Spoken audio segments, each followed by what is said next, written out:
Proteins are my favorite biomolecules. Do you know why? It's because I find them as the players, the main players in your biological reactions.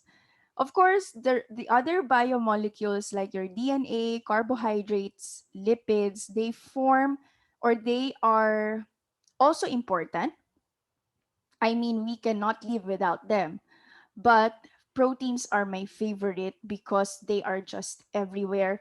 They perform a lot of functions. You know, they're not behind the camera, they are in front of the camera, performing everything that is necessary to maintain life.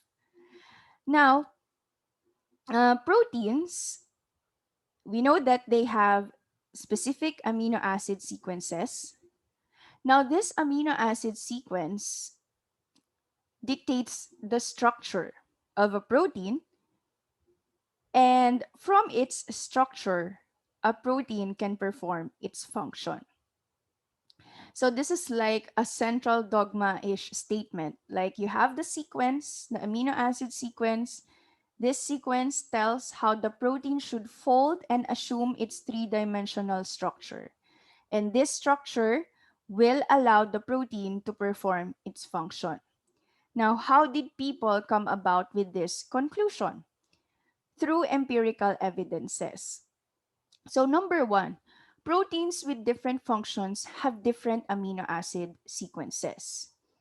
Now, if two proteins have the same amino acid sequence and yet they perform different functions, then we cannot conclude that the amino acid sequence dictates the function of a protein, right?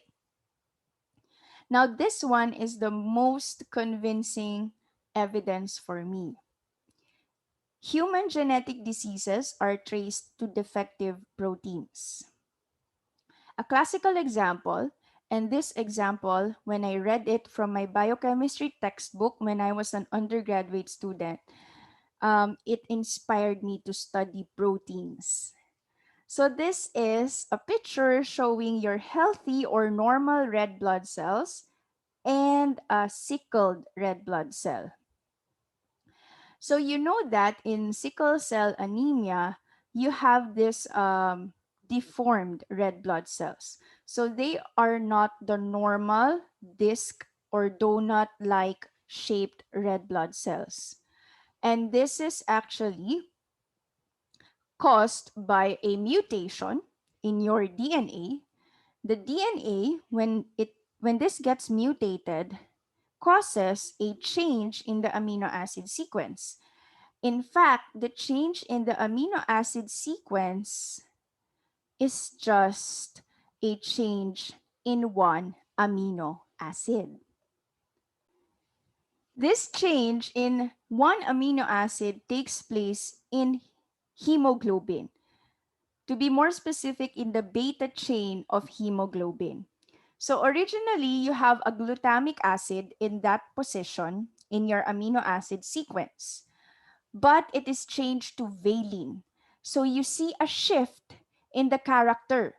You have glutamate, which is originally negatively charged and in the physiological pH, the side chain is negatively charged. But since it became valine, the side chain now is nonpolar.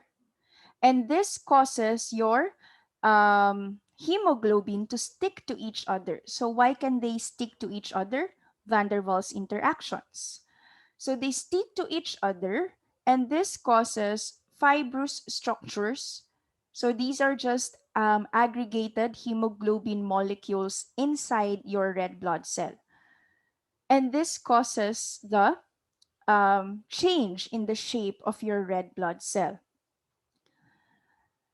So you see here that one single change in the amino acid sequence affected the structure, hence the function of your hemoglobin, the function of your red blood cells.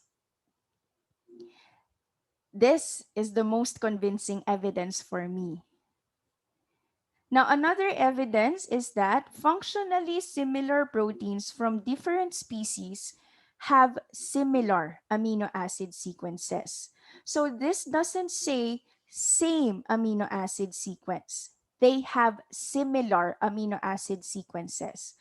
So probably one amino acid in this species is nonpolar. So let's say it's leucine, but in another species in the same position, you have isoleucine instead, something like that. So you have different amino acid sequences from different species, but since they are similar, they will fold into almost similar structures and they actually perform same functions. So these are the evidences that can convince you that the amino acid sequence of a protein dictates its structure, hence its function. Now, another experiment, this is a very old experiment. It was performed by Anfinsen. So it's popularly known as the Anfinsen experiment. So he used ribonuclease. I think this is bovine ribonuclease. So this protein is made up of more than 110 amino acid residues, and there are four disulfide linkages, okay, within this protein. Now, what he did was he added urea and mercaptoethanol. So, urea is mercaptoethanol is the one that destroys the disulfide linkages. So, if you don't have these disulfide linkages, then you don't have a stable three-dimensional structure. Furthermore, the urea forces the protein to unfold. So now you simply have a chain of amino acids with no distinct structure, and this ribonuclease cannot perform its function. Now, what Anfinsen did next is in the same system, so you have just chains of the ribonuclease floating around in the solution. What he did was he removed the urea and the mercaptoethanol by some method. So he removed the two reagents, okay? So you don't have the reagents that causes unfolding. You don't have the reagent that causes um, your disulfide bonds to be broken. So now what he observed is that the ribonuclease folded again into its three-dimensional structure. And what is most surprising is that the original disulfide linkages were brought back.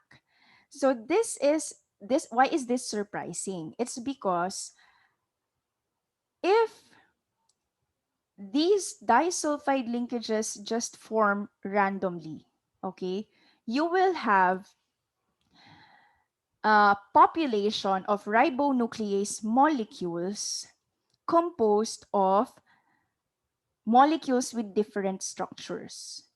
If the disulfide or the cysteine residues are randomly forming disulfide linkages.